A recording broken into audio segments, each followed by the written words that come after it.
오너십에 대해서 제가 이제 강조를 많이 하잖아요. 그죠? 비즈니스를 한다는 게 사실은 오너십을 키우기 위한 제일 좋은 방법입니다. 창업을 하면 오너십이 어쩔 수 없이 커질 수밖에 없어요. 창업을 내가 했는데 비즈니스를 하고 있는데 오너십을 더 키우고 싶어. 그럼 뭘 해야 되느냐라고 한다면 제가 오너십은 판을 장악하는 게 오너십이라고 설명을 드렸습니다. 그러니까 이 판 안에서 내가 돌아가는 거, 거기서 뭔가 일을 하는 거는 취업 패러다임이라고 말씀을 드렸고, 그 다음에 그 전체 판을 내가 장악하고 파악하고 하는 게 창업 패러다임이라고 말씀을 드렸잖아요. 그래서 판을 장악하는 게 사실은 창업 패러다임이니까, 그러려면 뭘 해야 되느냐? 판을 읽는 연습을 하시면 돼요. 판을 장악하려면 판을 읽어야 돼요. 판을 읽는 방법이, 그러니까 자꾸 큰 그림을 보려고 하는데, 이게 뭐 말이 큰 그림을 보는 거지, 큰 그림 보려면 어떻게 해야 돼? 그 방법으로 드린 게 마케팅 캔버스입니다. 이게 바로 판을 장악하는 방법이에요. 이거를 내가 뭔가 일을 할 때 이 차트를 올려놓고 이 차트 위에서 내가 생각을 하는 거예요. 내가 이 판에서 벗어나질 않습니다. 그리고 항상 판 입장에서 사건을 보거나 상황을 파악할 수 있어요. 예를 들면 갑자기 제품에 문제가 생겼다. 그럼 그 제품을 개선을 해야 된다라고 할 때 제품을 개선해야 되면 어떡하지? 뭐 이렇게 해서 이제 그 제품에 대해서 막 고민을 하잖아요. 그게 아니라 일단 위치를 찾아야 돼요. 그 제품의 위치가 어디냐. 보통 일반적으로 제품의 위치는 여기이거나 아니면 여기이거든요. 처음 사용하는 사람 입장에서는 제품의 위치가 여기고 여기서 이제 고객들하고 계속 고객이 이 제품을 사용하면서 경험을 얻는 거거든요. 만약에 재사용을 하거나 단골 상태에 있는 고객들이 사용한다 그러면 여기서 이 제품하고 커뮤니케이션 하는 거예요. 여기서 이 제품에 어떤 요소가 문제가 생겼는지를 여기서 찾아서 이 요소가 이 고객하고의 관계에서 어디에 문제가 생겼는지를 파악하셔서 그 문제를 해결하면 돼요. 그거는 요 위치죠. 그러면 이 제품을 고치는 거의 목적이 뭐냐 하면 이 경험 완료율을 높이는 거예요. 내가 그럼 이 제품을 개선을 했는데 내가 잘했는지 못했는지 판단하는 방법이 뭐냐 하면 이걸 경험을 끝까지 하는 사람들이 잘 나왔느냐? 다시 말하면 제품을 배송을 받았어요. 근데 반송 안 하고 그냥 계속 사용하는 사람의 확률이 늘었느냐? 반송률이 줄어들었으면 개선을 잘한 거예요. 그 다음에 얘가 만족하게 되면 이건 좀 네거티브한 쪽이고요.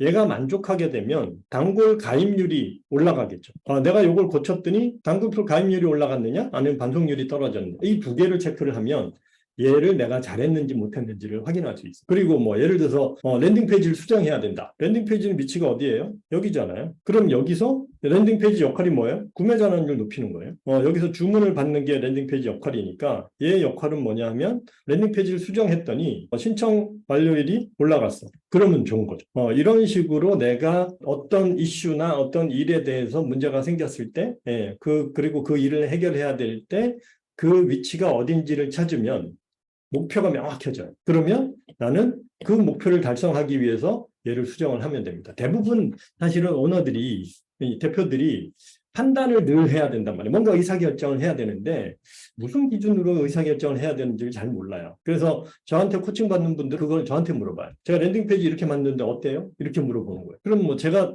그걸 다 아나요? 그 랜딩페이지가 잘 됐는지 못 됐는지는 뭘로 판단해요? 돌려보고. 그래서 이전보다 구매 전환율, 신청 완료율이 올라갔으면 그러면 잘한 거예요. 그냥 그렇게 판단하는 게 핵심. 스스로 판단하려면 내가 기준이 명확해야 되고 그 기준을 명확하게 하는 방법이 뭐냐면 내가 어떤 판 위에 있느냐를 알아서 그 판 위에서 움직이면 그러면 명확한 의사결정을 할 수가 있는 거죠. 그렇게 되면 이제 자기 주관이 딱 생기죠. 그게 오너십입니다. 그러니까 오너십이 있는 사람은 의사결정을 자기가 명확하게 해줘요. 직원들이 뭐 물어봤을 때 어떻게 하지? 같이 고민하고 물론 그런 게 필요할 때도 있겠지만 매번 그렇게 하면 안 되죠. 그죠?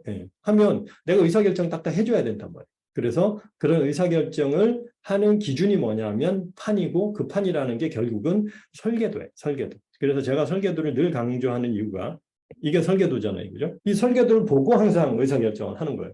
자, 공사장에서 건축을 하는데 거기에 건축가가 가잖아요. 그러면 거기서 공사 현장을 감독을 하는데 감독할 때 그 인부들이 와가지고 막 물어봐. 이 벽은 어디다 쌓아요? 뭐 이런 걸 할 때 그 건축가가 어떻게 해요? 그 설계도가 다 머릿속에 있는 게 아니잖아요. 그죠? 그러니까 어떻게 매번 설계도를 확인하고 의사결정을 해주는 거예요. 그래서, 그거는 여기 있으니까, 그러면 저기 벽은 이쪽에다 쌓아.